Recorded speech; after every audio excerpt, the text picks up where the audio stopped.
It was already August when Logan and Isaiah made the trip.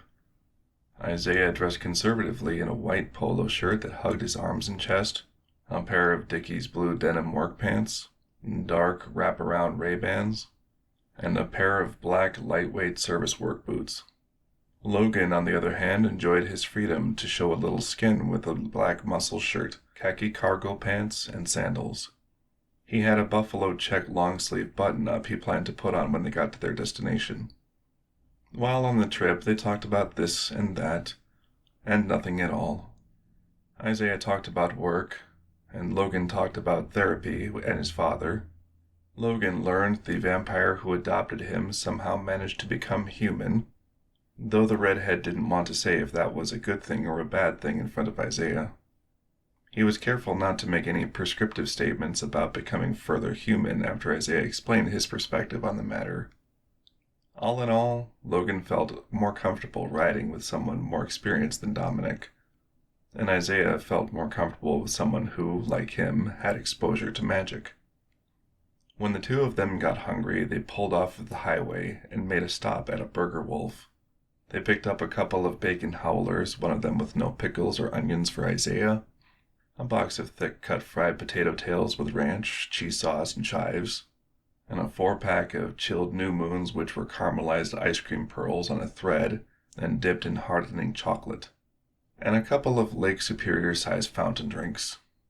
They got their order, and Logan noticed that there was a job advertisement attached to the bag. $17 per hour with up to $800 in tuition assistance annually, he said out loud. That doesn't seem too bad. I could use that. If you're gonna look for work, I'm sure my dad could find you something. Maybe, but is it 17 an hour? Medical assemblers start out at 1950 these days. Is it hard? Dumber people than you manage to do it. A lot of these machines are ATMs. You press buttons in the right sequence and you get money. It's not a bad place to work if you can put up with the hours and the repair techs. What if they want me to work the overnight shift? Am I supposed to tell them that I need time away every full moon? I don't know. Isaiah was halfway deep in thought and halfway deep into a potato tail. You said your dad is a doctor, right? Maybe he can write a treatment plan for those days in particular. Call it, I don't know, hypertensive werewolf anxiety, like, you got crippling anxiety about leaving your house on full moons. That's actually not a bad idea. Do you think a medical device company is going to buy it, though? It's not like the hiring manager is going to have a pathology degree. They're not going to know. So long as you show up on time and do an honest day's work, they're not going to care enough to research your condition. That sounds kind of risky. Well, if that place doesn't work out, you could always work at Burger Wolf. No thanks. They have the neediest customers. Logan grinned as he sipped from his drink. Isaiah only chuckled from the joke. Thanks for the ride, by the way. Yeah, no problem. Thanks for coming, the driver said. So I don't really know what to expect when we get there. The last time I saw my family have a get-together like this, they did a pitch-in pot for a huge stock pot full of spaghetti and meatballs. What's a pitch-in pot? Logan asked. That's when you pitch in whatever money you have to pay for the ingredients for the spaghetti, or whatever meal. No one leaves until the cost is paid off. Oh, but I can't just put in $10 for the two of us. We'll both get a talking to. I'll just give you a $5 before we get in. I got my own money, Izzy. I can put in a 20, Logan scoffed. But see, Isaiah laughed and shook his head as if he realized what he was about to say sounded silly out loud. You'll embarrass everyone who can only spare $2, which is not an easy thing for a lot of these people. But if I did that, then they wouldn't have to do it, Logan began, but his companion shook his head. It's a matter of pride. I know it sounds strange, but trust me, you don't want to trivialize their contribution like that. Now, these are folk who know what it means to make choices between buying gasoline and medicine. Supporting the family gives them a sense of purpose, no matter how small. Oh, I'm sorry, Logan lamented. Isaiah noticed his explanation made Logan feel sad, so he nudged him on the shoulder with his fist. Hey, chin up. That was 8 years ago. A lot can happen in that time, he said, this time for himself as much as Logan. They're not bad people, mostly. The driver handed his friend a $5 bill when they parked down the road from a large brick house in an upper middle-class suburb. There were 8 windows on 2 floors, looking out into the street full from bumper to bumper with decades-old cars. Logan noticed a spattering of fluid stains on the road that suggested these cars were parked there often. The sidewalk intersected with the walkway to the front of the house. There was a wrought iron fence to the sidewalk with mild rusting and pitting. It was nothing an abrasive cloth couldn't take care of. Thankfully, someone kept the gate lubed up so it didn't whine when the 2 boys opened it. They stepped up to the front of the brick house and knocked, hearing the sounds of people walking or running around. You didn't need to be in your werewolf form to hear them. Noise discipline didn't seem to be a priority. Isaiah balled up his fist and pounded on the door like it was a nail into a bit of wood. The sounds from inside paused for a moment before somebody pulled the door open. It was a child, maybe 7 or 8 years old. Hey, who are you? Asked the boy in the house. Hi, I'm Isaiah, and this is my friend Logan, he waved. Who are you? I don't think we've met. I'm Moses. Aren't you supposed to be a werewolf? The kid asked. Isaiah furrowed his brow, looked to Logan and back to Moses. I'm Audrey and Jim's son. Are they home? He asked, even though he knew full well that they would be. Hold on. The kid closed the door on them. From outside, the 2 travelers heard Moses calling out to someone inside. Mom, Dad, Isaiah's here. He's not a werewolf. The taller werewolf tissed and looked at nothing in particular. You know, when I heard my little brother was doing well in school, I didn't think they were talking about grade school. I thought they were talking about a brother I knew. How old are your parents? Logan wondered. Late 50s and early 70s. The door opened again, and there stood a man with peppered gray hair, a shaven face, brown eyes, an ironed light blue long-sleeve button-up t-shirt, ironed dark brown slacks, and a black leather belt. Both Isaiah and Logan looked underdressed in front of the man, but the tanned werewolf trained his eyes on the man's face. Hi, Dad. It's me, Isaiah. The man looked the 2 over without smiling or moving. You look healthy. I see our tax dollars are keeping you well fed. Who's your friend here? His name's Logan, Isaiah replied, ignoring the half-truth that fell out of his father's mouth. I met him at the resort. Oh yeah, the resort. They held a party for you then? Now that you're finally cured? What about him? The father asked, still not moving, barely acknowledging the redhead.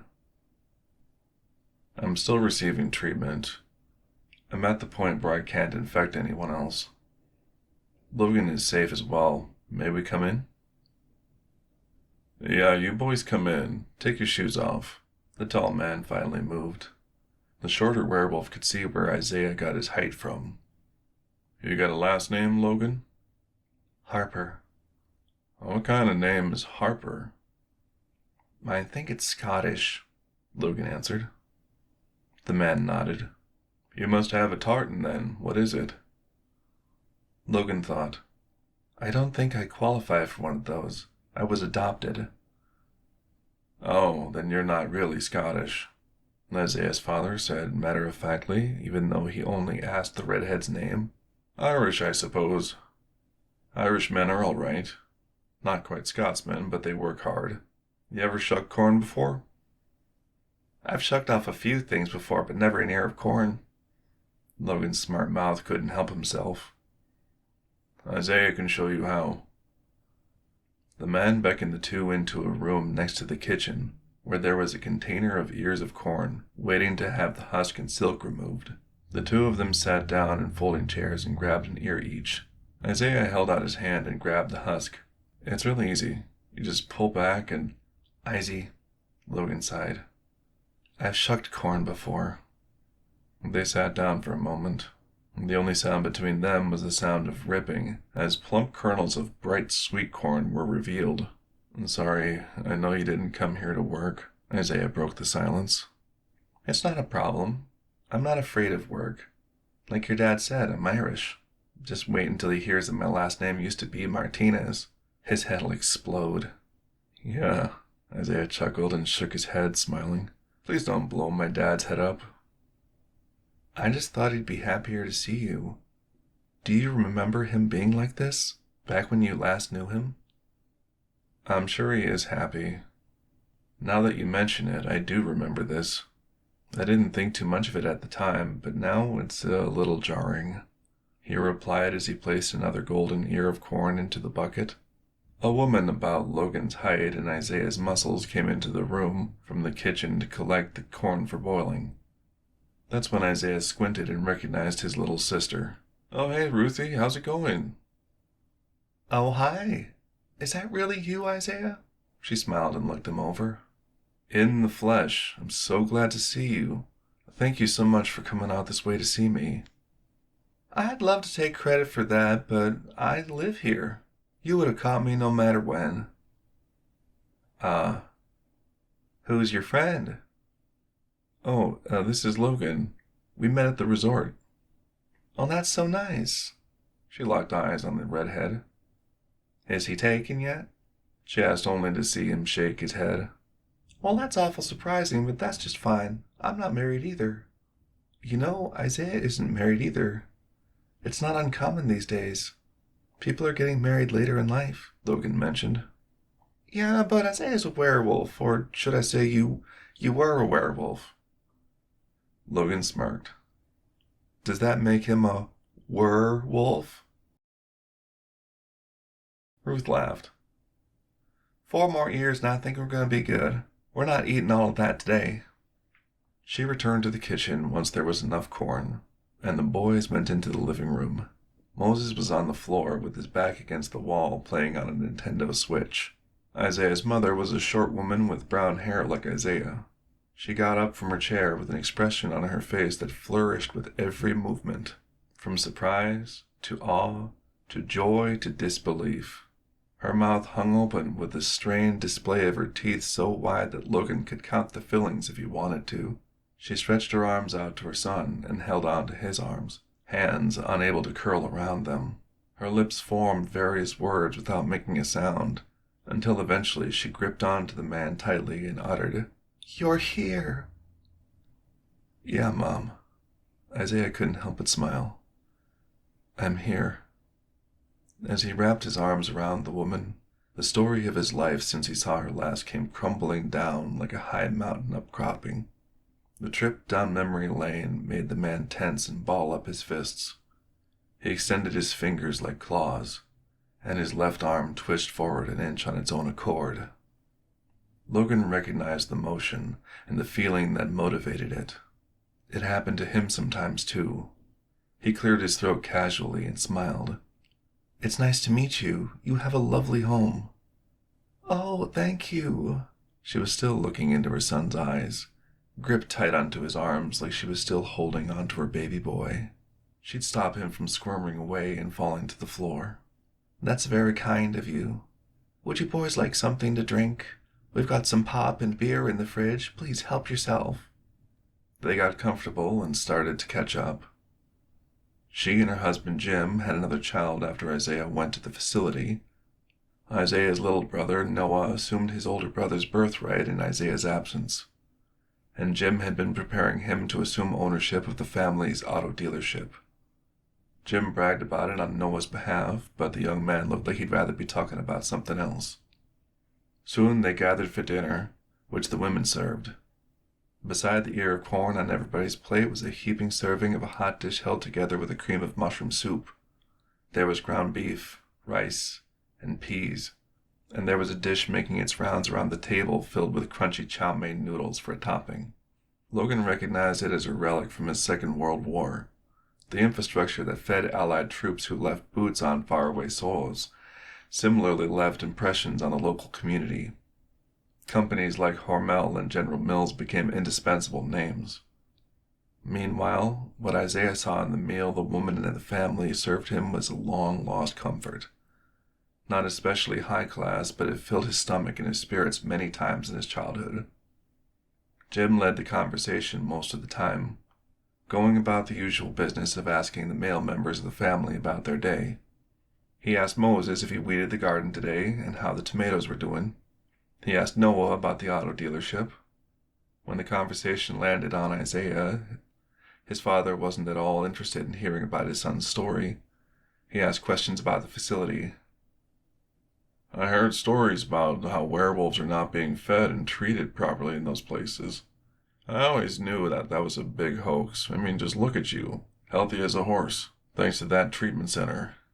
And you're not a werewolf anymore. That's just great. Logan and Isaiah looked at each other and then back at Jim.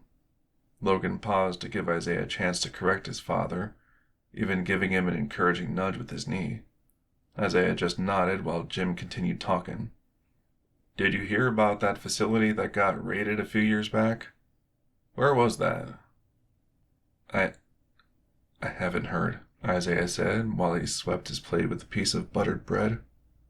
I'm pretty sure it was Missouri, somewhere near Springfield. Does that sound right? He looked to his wife, who agreed with him. It doesn't ring a bell for me, Isaiah denied knowing what they were talking about. I bet it was vampires. Logan raised an eyebrow. What makes you think that? Well, think about it. You only get so much blood from a human and then you gotta go hunt down another one.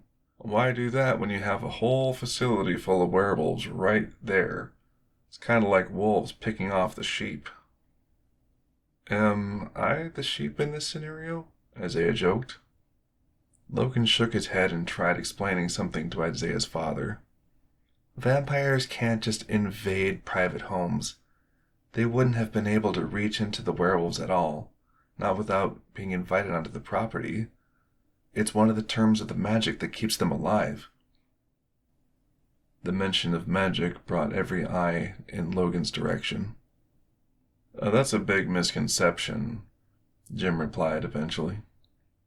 Anyone who's ever dealt with a vampire can tell you that they don't require an invitation. That's all just some tale vampires spun to get your guard down. I tell these people all the time that if you believe the myths and not the evidence, a vampire could very well feed on you. If I'd been there, I'd make sure there was garlic growing all around the place. That'd keep him out. Logan didn't know where to begin. The man who adopted him as a child was a vampire. Logan allowed his vampire father to feed on him. If this man cared to listen to his son's story, he'd know the real werewolf butchers were the therapy leaders. He wanted to tell the older man that his vampire father handled garlic just fine making meals for him. He wanted to point out that Isaiah and he were still werewolves, and felt perfectly safe around each other. He also wanted to know why Isaiah was being so quiet about this. So, Logan, what do you do with your time? You work? You go to school? Jim asked the redhead. Logan thought fast. I'm in between jobs right now. I heard Burger Wolf is hiring. You should apply at God's Patriot. There's a lot of money in that, Jim said. Really? How much? I think they hire for $25 an hour. Time and a half for overtime. Something to think about. Yeah, it is. Thanks. Ruth started clearing empty plates and smiled at Logan. Can I interest anyone in a plate of s'mores pie? As much as the redhead was curious about the dessert, he wanted some time alone with Isaiah. He was feeling a little uncomfortable from the dinner conversation. By the looks of it, so were Noah and Isaiah. Thanks, but I don't know if my figure can handle it, he tried to decline. Audrey waved dismissively. Oh, nonsense, you're a growing boy. Have yourself a slice, honey. You'll be glad you did. Logan relented and accepted the pie. Isaiah's mom was right. It was delicious. He told her so, and Ruth took credit for the whole meal. "That's right, I know how to feed a whole family. On a budget, no less." Ruth smiled and nodded. "I like that." Jim applauded his daughter's frugality.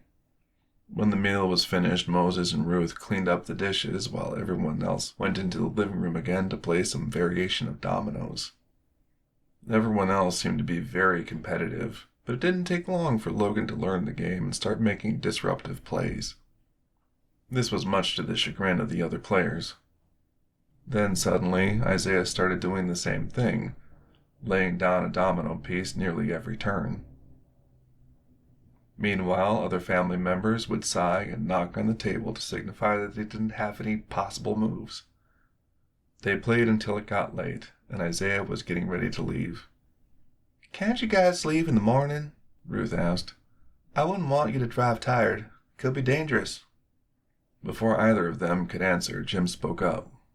"Isaiah's got work in the morning. I'd hate to make him late. His friend Logan has a resume to create.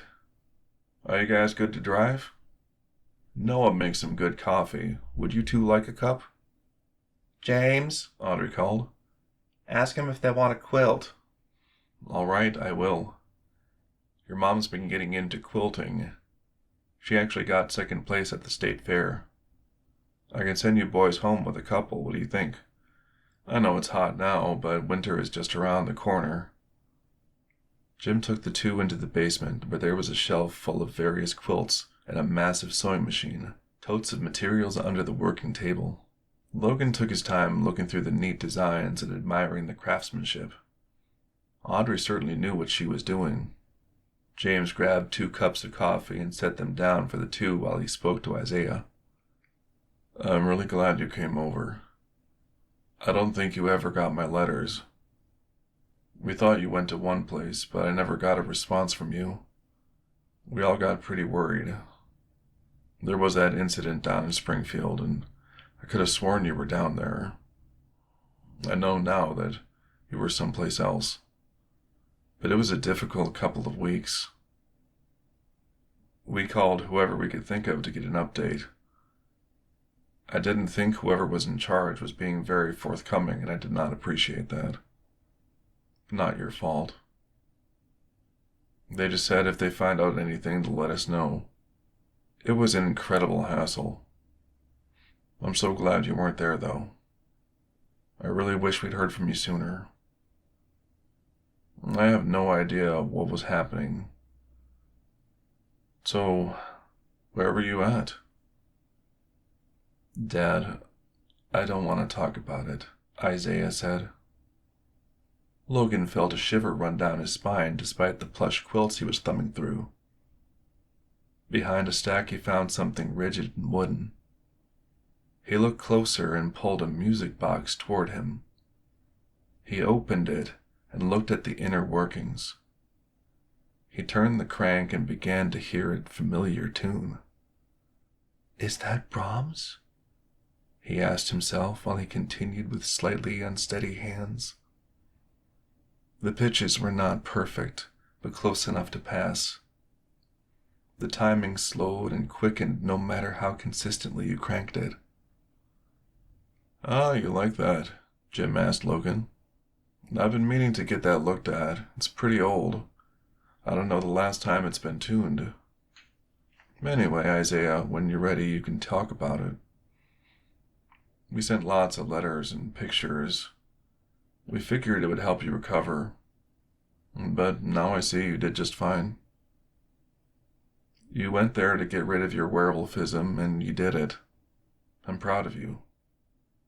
I'm not happy that this happened to you by any means, but it makes me proud that I raised someone as resilient as you."